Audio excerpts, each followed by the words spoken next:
Welcome to the SaaS Revolution Show, a podcast by SaaStock. Here we interview SaaS founders from around the world who've been there and done that, as they share the ins and outs of how they built their businesses, their operations, their path to securing investment, and more. Our mission with the podcast is to help you, the founder, learn how to scale your SaaS, maintain your well-being, and navigate the complexities of this ever-changing industry. I'm your host, Alex Theuma, and together we'll explore the good, the bad, and the ugly in the journey to SaaS success.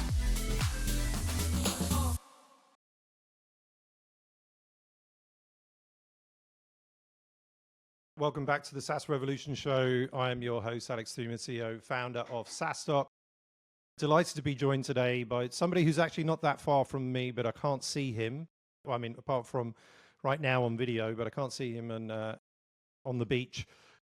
And that is Tony Jamous, who is the CEO and founder of Oyster HR. Welcome, Tony. How are you doing? Amazing. Thank you for having me, Alex, again. Yeah, great to see you. I think it's been a while. It was like 1 or 2 years ago that you were at a SaaStock Local London event, speaking at that, and I think you've been to a couple of SaaStocks before as well, our European events. We just had one 2 weeks ago, so managed to take a couple of days off to recover from a 5-day event for me, and obviously a lot of hard months, preceding that. But I'm feeling good, you're feeling amazing, and I'm looking forward to this conversation, Tony. And we always start off, asking our guests who they are. So would love to know and have the audience know, who is Tony Jamous? Yeah, so serial software founder, started my first technology startup 14 years ago, actually. Its name is called Nexmo. I found this hoodie today in my home in France. So I was very happy to have it. So this company was an API business for building communication applications that I scaled to 100 million of revenue in the first 5 years, got public on the New York Stock Exchange, was acquired by Ericsson for $6.5 billion. And then in January 2020, I started Oyster as a global employment platform, enabling companies to hire people anywhere on the planet. Oyster is a mission-driven company on a mission to reverse brain drain, reduce wealth inequality. Because I was born in Lebanon, I had to leave my home country to find better economical opportunities in the West. And I wanted to use software to help address that issue so people can stay in their home country, in their community, and have access to all these great job opportunity that we have in the West. And that's Oyster. Oyster is a fully distributed company. Obviously, we are the biggest customers of our platform. We are 550 people distributed in 70 countries. Awesome. Thanks for sharing that. Tony, after the incredible first exit, I guess, as you say, you're a mission-driven person, and you wanted to create this opportunity to allow companies and people to work from anywhere. And were there any thoughts about like doing it all over again, and question marks in your mind, and maybe even the family saying like, Tony, like don't do it again? Please share that, and maybe like how long was that process before you actually know like this is something I really need to do to fulfill myself? Yeah, absolutely. I took 1.5 years off between these two opportunities, and for me, what was important is that if I wanted to build another business, it had to be on my own terms. Yeah. And well, I had to live where I want to live. I don't want to live anymore in congested, polluted areas like cities, where I lived for the first 25 years, 30 years of my life. I wanted to, that's why I actually moved to Cyprus. I moved to the island of Cyprus today, where I live near the sea.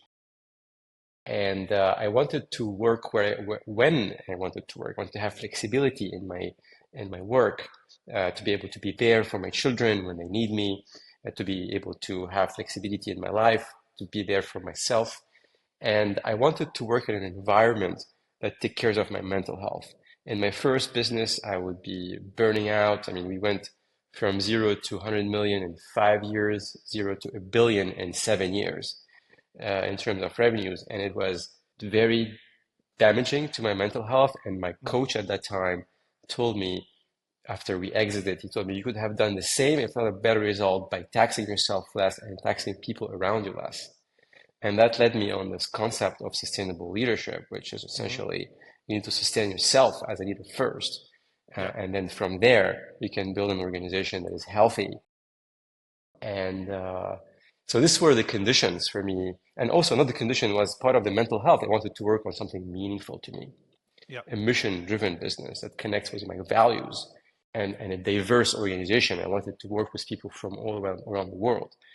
So all this constellation of needs, human needs, flexibility, mental health, diversity, mission alignment, having purpose, all this constellation were built into the foundation of Oyster.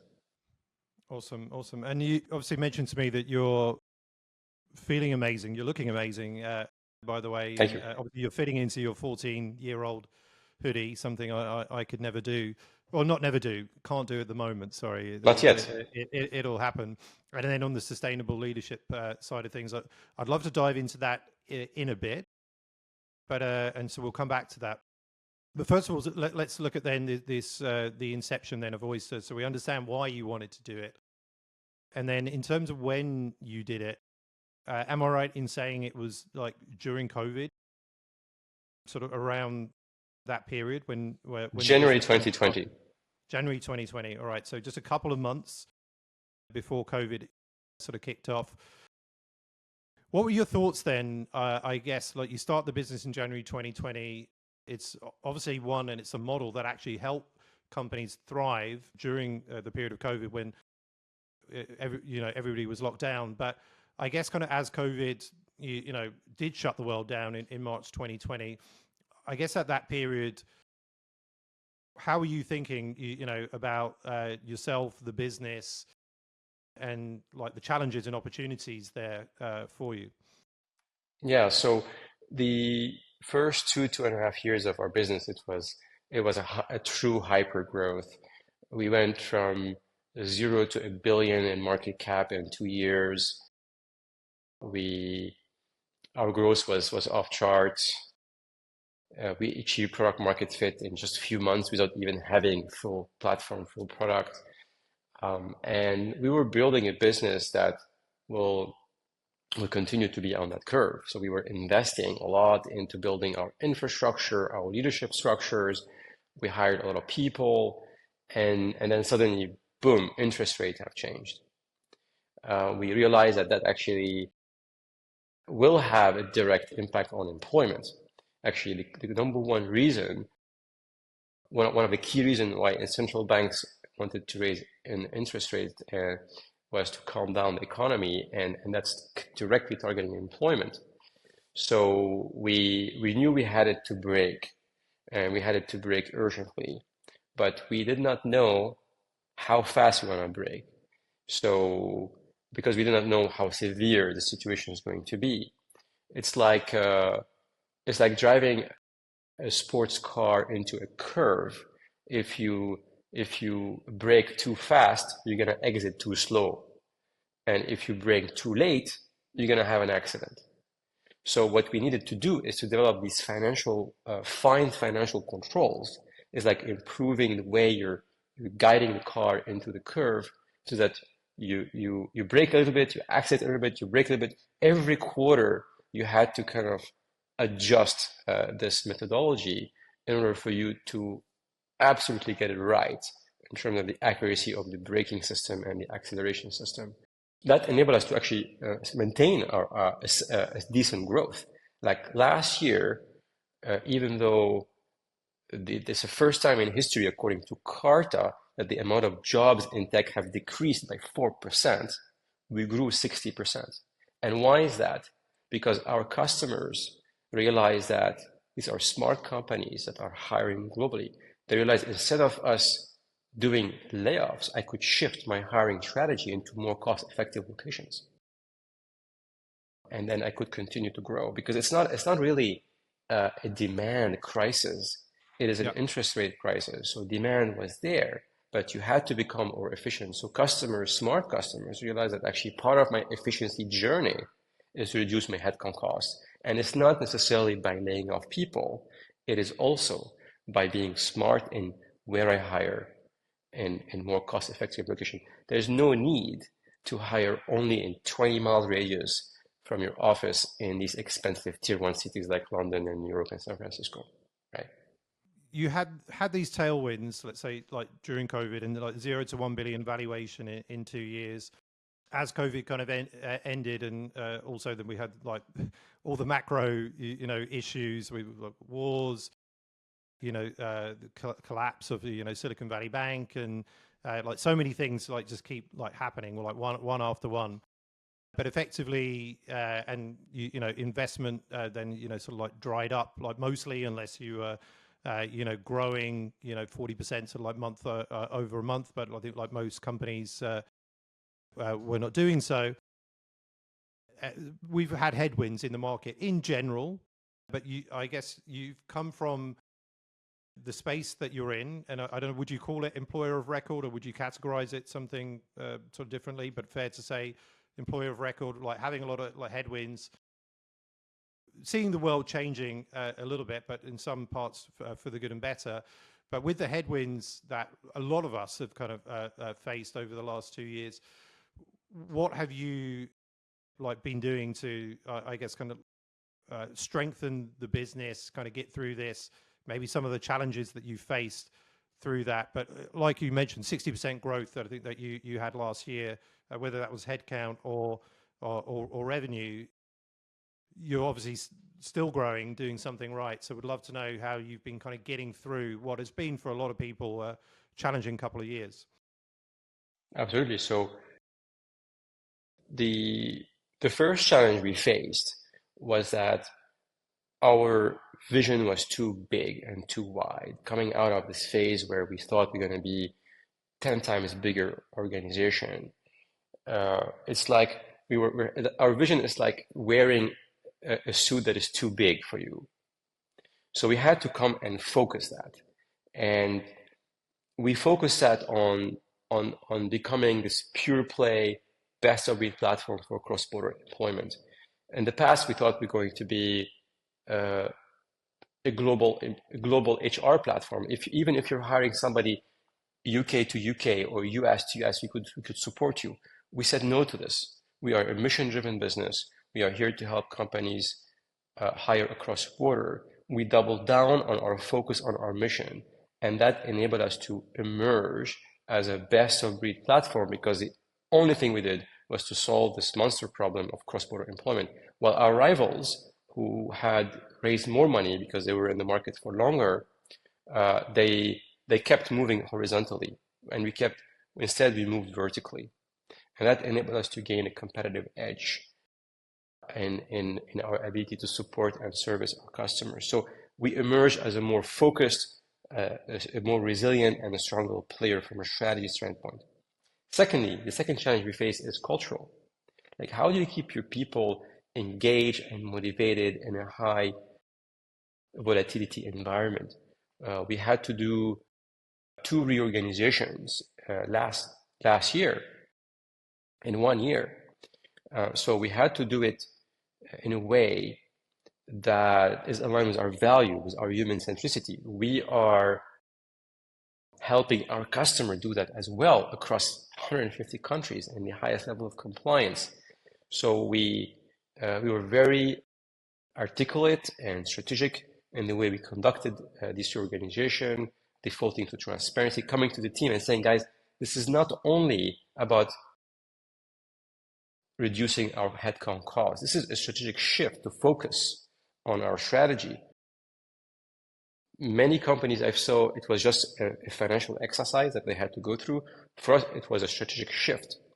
And so we had to come back, and we did it twice, not once, because again, as we said at the beginning of this conversation, every quarter we had to improve our ability to measure and control the financial control of this business, because we did not know how deep this crisis is going to be. If we cut too fast, we're going to grow slower. If we cut too late, we might have an accident. So it was important for us to split that in two, although it was very tough on the culture because it generates fear in the people. But the people trusted the leadership, that we were transparent about what we're doing, and we would take care of the people that were impacted in the highest level of human centricity. And the third challenge is more like a personal challenge. How do I remain sane as a leader, as a CEO of the organization, with such a high level of uncertainty and volatility, with and you need to reforecast your targets every 6 months, with keeping the troops motivated in an uncertain and volatile way. And I have to say, this experience enabled me to emerge as a less reactive human being, meaning that I could remain balanced internally, I could stay focused, I could stay disciplined on taking care of myself and taking care of the people, despite whatever is happening around me. Some people use meditation to do that. Some people, actually what I did was essentially I call it reprogramming my nervous system.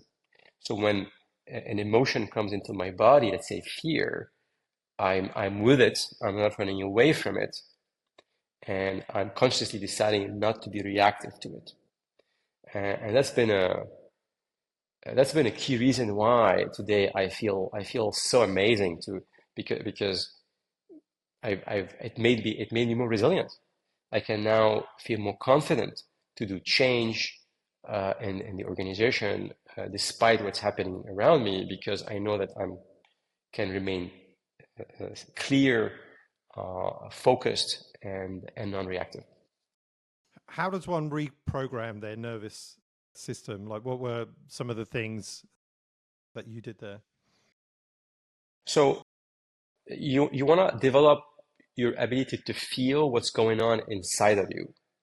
So again, I think mindfulness meditation is one practice. I also practice with plant medicine. It's been really great to work with these divine plants to help me look inside what's going on and gain this mastery of choice, of choosing not to be reactive to what's going on inside of me, and be self-connected, compassionate to myself, and reducing the needs for me to be seen, to be validated, to be understood.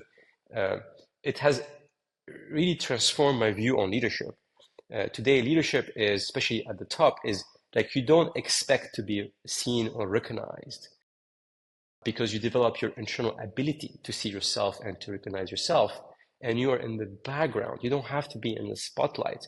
You are there creating a system, a healthy system, a healthy culture of collaboration that enables people to be in the spotlight, enables people to grow and to be successful. And you are behind the scene, an enabler of that ecosystem.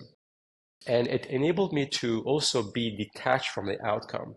So no matter what happens, we miss a quarter or somebody quits, then you are not reactive to that. Instead, you remain always centered on your goals, on your values, on your principles, and more in an acceptance mode, right? So this journey of building businesses, it's highs and lows. So how can you remain yourself in a mode of clarity, stability, no matter the highs and the lows? And you mentioned sustainable leadership. So if the one thing, getting more in touch with yourself and reprogramming the nervous system, but I imagine sustainable leadership means a lot more. And I don't know if this is a term that you've coined or something that you've learned, but perhaps you could share a little bit more around that. Yeah. So sustainable leadership for me, what I mean by that is to first sustain yourself as a human being that enables you to sustain others. So example, if I'm burning out, my team is going to burn out. If I'm working over the weekend, my team is going to work over the weekend. If I don't take holiday, my team won't take holiday. If I show up on Zoom calls and bringing all of my issues with me to the company, that negativity is going to spread into the organization. Yeah. So you have to clean your system. So I focus a lot on discipline and discipline in how I deal with my body, how I exercise, what do I consume.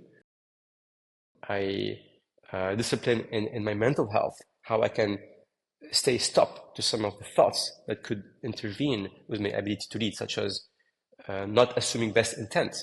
Just I get these thoughts, I just stop them, and they stop being part of my world. And I come to a Zoom call, working with my team, where every word I say, every action is about building trust. And also part of sustainable leadership is to build businesses that has bigger purpose than just making money. Yeah.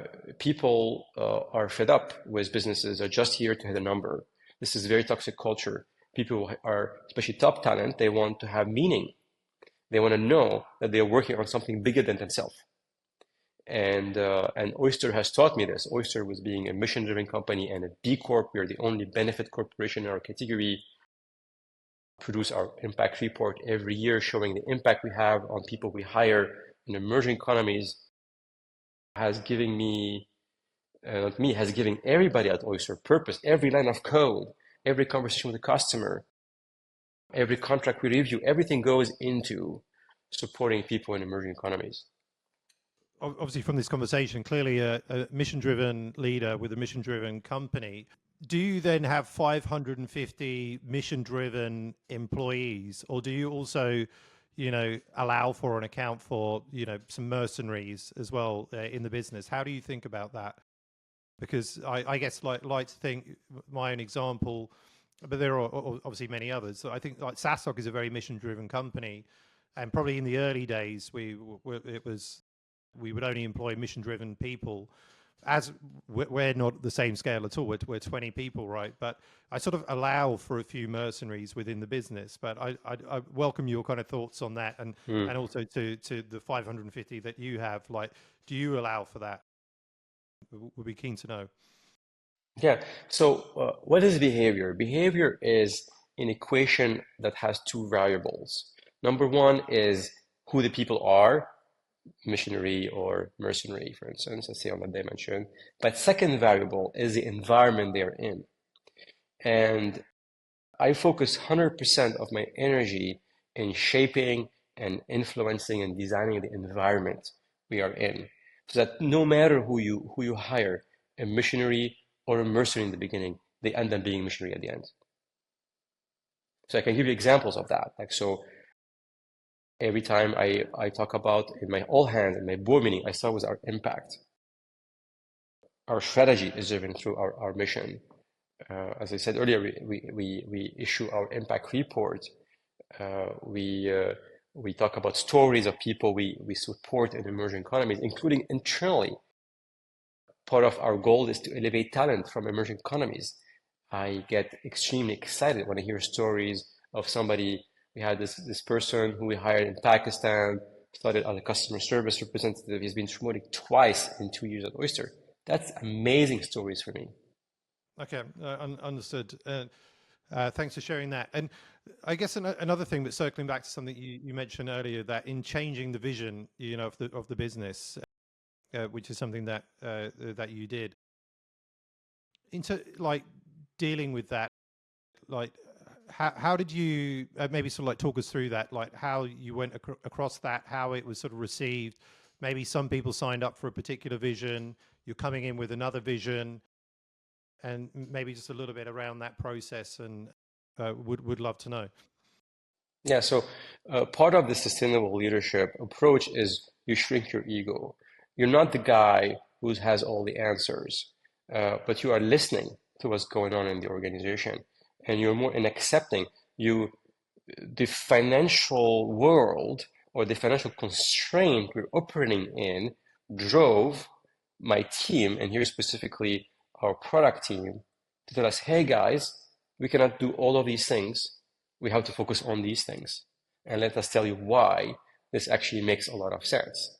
Oh, and I'm listening to you. Come talk to me more, right? And then we take that overall in the team, and then it becomes our strategy. So, and also like strategies is also, it's not about being a genius, it's about being data-driven. So early on in the company's history, we've implemented a framework called BPC, Buyer Purchasing Criteria.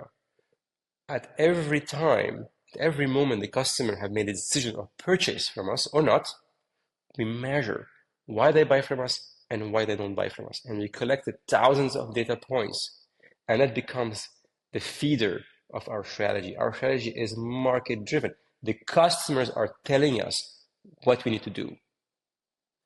And combined with what my team is telling me and what my customers are telling me, boom, now we have this pure play best of breed strategy that enabled us to win market share against our rivals, despite the fact that we have raised the least amount of money and we are the I would say last entrant into that segment of the market. With that, what is your view that this was a category that again has really exploded over the last sort of few years, right? And so there's a lot more competition. You mentioned that you maybe were one of the last to enter that market, but are thriving. How do you view competition? How do you view competitive markets? Would love to understand that. Yeah, my view is very similar to Simon Sinek's framework called The Infinite Game. He wrote a book about it, where you look at competitors as worthy rivals. There's something you can learn from them. And this is how our attitude to them is, okay, what can we learn from them? And secondly, we are not here to beat the competition because the market is massive. I mean, the global employment market is like $1 trillion market. Why would we want to beat the competition? We want to enlarge the pie size with the competitors. So we don't engage at all with any like competitor threatening behaviors as some might do. We stick to our core value, we stick to the value provided to our customers, and we learn from what these rivals have to teach us. No, I love that, and something I'm mindful of. Certainly, the market that we play in has become very competitive, and almost in some cases a little bit aggressive. Like not from us, but from others. And I think what I'm learning and trying to remind myself is to really kind of the market is big enough, and really to kind of like focus on what we're doing and our customers, and try serve them the best that we can, and try to ignore the others, and not think about do we win or do they win, right? Because we can both win, and everybody's happy, right? And it's also, I want to say there's a as you said, there's the market is so big to have multiple winners. If you just take in our case only the payroll market in the US, there's 5 public companies worth at least $5 billion minimum. Okay, just in one market, in the US. So there's enough for everybody. And I just want to say, as a leader of this organization, part of my job is to manage the toxic energy that comes from the outside world. And I don't want my team to be obsessed with the competition.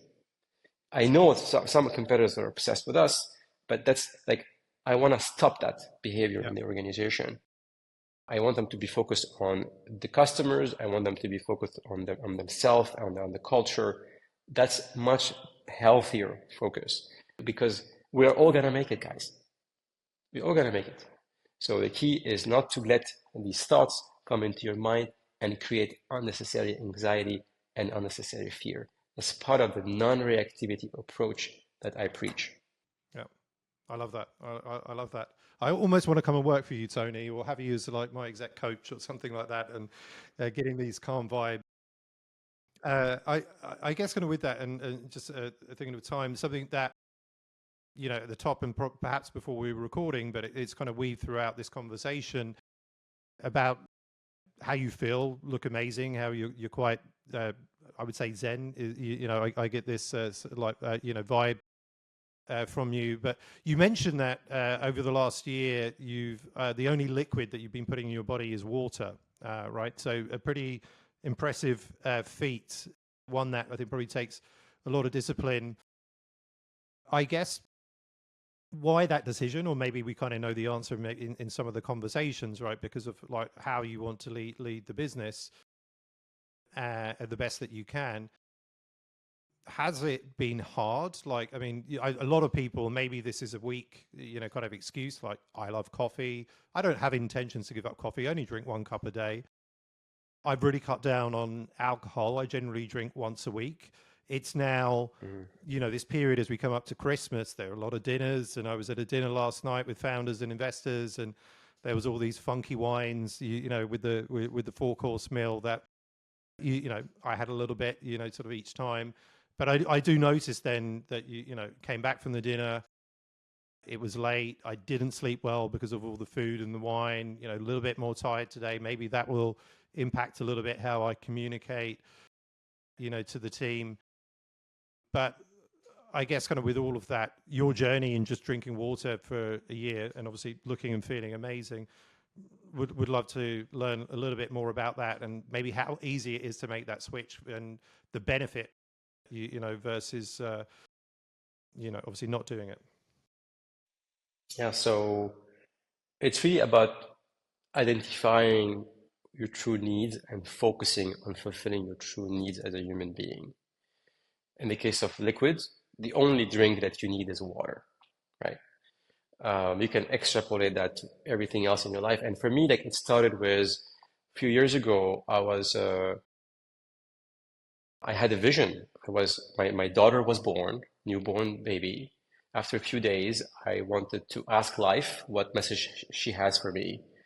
And I had a fig tree in my garden, and every day this fig tree would give me like 7, 8 perfectly ripe figs, so sweet in Cyprus, and I would go and eat all of them as my snack. And that fig tree came into my meditation and started talking to me and told me, look, humans are the only living beings that consumes more than they need. Please leave some figs for the birds, and please leave some figs for me. And since then, I started focusing on my core needs. I lost 15 kilograms. I started reshaping my relationships to myself and to others. Completely letting go of all the illusionary needs I thought I needed. And the more I do that, the more I feel amazing. The more I feel amazing to know that I'm really focused on my core needs. And it became a discipline. It became, okay, well, having this discipline of only drinking water becomes a transferable skill, because it strengthens my willpower to stop other things in my life or to start things in my life that I need. So it became a transferable skill. I think this is why in certain religion we do fasting. We do fasting to strengthen this willpower, to get us to let go and drop things that we don't need and focus on our true needs of human. If you think about it, what we really need is a bit of nutrition and water, and we need love and connection and fulfillment. Everything else is actually an illusion that the world we live in convinced us of, especially in an infinite growth world. In an infinite growth world, if you think about it, we need to consume more to keep the engine going. It's great for the bottom line of organizations. It's great for Wall Street, but it's not great for humans. You ever miss a glass of Chateau Moussard? Never. No, never. It's gone, because because when you do this is a commitment, right? Yeah. This is like you put the brakes and you never look back. You never look back. Yeah. Amazing. Hats off. As I say, look fantastic, sound fantastic. I mean, again, like just learning the energy and I guess the way that you're approaching leadership and scaling up this business. Very inspirational. So really appreciate Tony coming on to the SaaS Revolution Show and sharing this with the SaaStock community. Thank you so much. Thank you for having me.